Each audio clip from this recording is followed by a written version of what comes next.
lot better. Like, that's way better. I don't think we hit that nail either, bro. No, Never made a difference in the cut. doesn't look like it.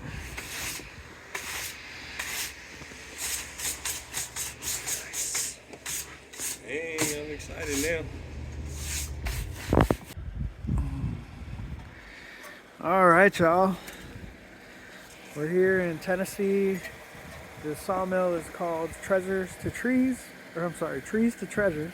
I'll make sure to get that proper link down in the description for y'all.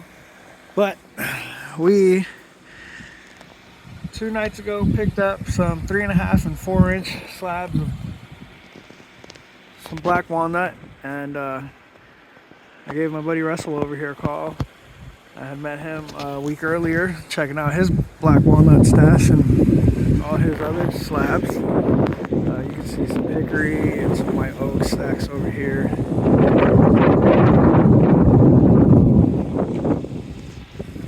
But he went ahead, cut them on down for us, so we got 2 countertops to dry out, and I got these 2 little extra slabs here that I'm probably gonna go ahead and make the cabinet faces out of, so we'll have a fully matching wood grain situation going on there, which is pretty awesome.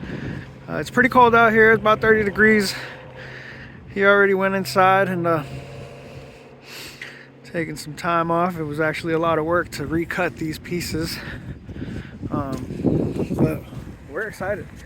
Now we just got to sit down and let these pieces of wood dry, which is gonna take some time. I think over a year if we let it dry naturally.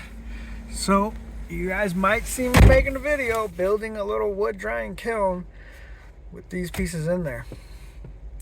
Who knows? Maybe I find somebody who's got a kiln built already and they just charge a couple bucks to keep it in there. I don't know. We'll figure it out. But here we are, y'all. We'll see y'all soon.